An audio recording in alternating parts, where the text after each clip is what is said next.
Oscar, Canelo's on the record earlier this week saying that the Mexican fighters have always struggled with a style that moves and moves and punches on them.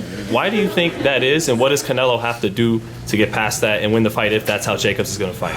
I mean, look, I don't think it's just Mexican fighters who struggle with movement. I think it's just any fighter in particular.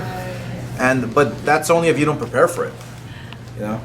I mean, plenty of fighters have proven that they can overcome, that swift movement and that elusive style, and I think it's a matter of preparation.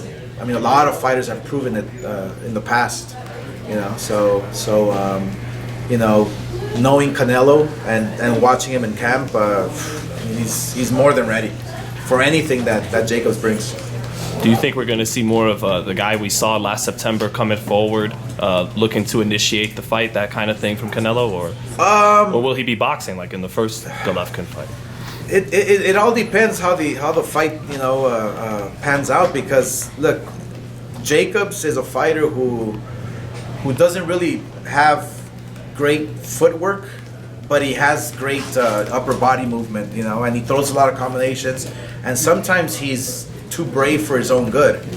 So, knowing Jacobs, he's gonna try to use his reach but then Canelo, if he comes in and wants to work the body, Jacobs is probably gonna just feel like, okay, let's fight, and that might be the downfall for Jacobs. But then again, if Canelo just rushes him like he did with Triple G, Jacobs can just pick him apart outside. So it's very strategic, and it just all depends on how Jacobs handles the crowd, because the crowd out there is going to want to push you to fight, so it's all mental and physical. So who knows what they're going to do, but that's what I've been kind of studying in my head. Oscar, do you expect Canelo to knock Jacobs out?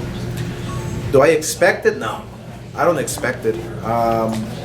Just the fact, I keep on thinking about how Jacobs overcame cancer, and his will to not be defeated by that, which makes him stronger for any fight that he's in, especially this one. I mean, this is the fight of his life inside the ring. So Canelo doesn't expect a knockout. I mean, obviously he goes for the knockout. If it comes, it comes. He's always throwing some great power shots. But with a fighter like Jacobs, it's totally different, just because of his style, and his will. What's your level of concern or confidence versus the Triple G fights? Do you feel more confident that Canelo, more assured that he wins the fight, or more nervous? Well, I always get nervous, and worried, but as long as it's a good fight, I'm happy. That's it. It takes me back to my mentality has always been, look, the fight fans deserve a great fight. Boxing in general, the sport deserves a great fight. That's the way you keep building the sport. So I kind of carry that over to being as a promoter. I think to myself, let's just have a great fight. That's it. Everybody wins. In a fight, if you lose in a great fight, like, you don't really lose. People admire you probably even more because of the way you went out. On your shield. In your shield. So yeah, it's a matter of just giving us a great fight, and that's it. We're all good. Oscar, this is obviously a big fight for Canelo and for Jacobs, but it's also a big fight for DAZN. Can you speak to how important this is for them to gain subscribers and justify the amount of money they've been spending? Yes, no, I mean, DAZN is very ambitious and it's admirable. They believe in boxing. They believe in their strategy, and they're doing the right thing. Look, they have DAZN has Joshua, Jacobs, Triple G, Canelo. I mean, and more to come.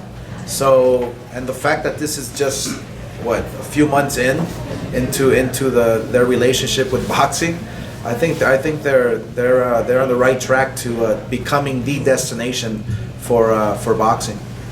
Oscar, 12 years ago this week you fought Mayweather here, and kind of like, look at that fight, you had fought most of your big important fights prior to that, and that fight maybe was sort of playing with house money. Do you think there's any parallel with Canelo to a certain degree, right? Because he's fought the big fights, there's nobody left for him to fight out there, he's fought all the big challenges.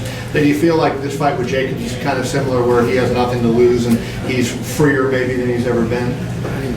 Well, I mean, you're right. You're correct. But when I fought Mayweather, it was like towards the end of my career. With Canelo, it's like the beginning of his career. You know. So if you think about it, I mean, he has everything to lose, Canelo, because obviously he's the all eyes are on him, and all the pressure's on him. And everybody wants to fight him, but he's still young. He's not at the end of his career, so I think this fight here, yeah, there's a lot to lose. There's a lot of pressure on him. So, but he's a guy who knows how to handle it. Buenos días.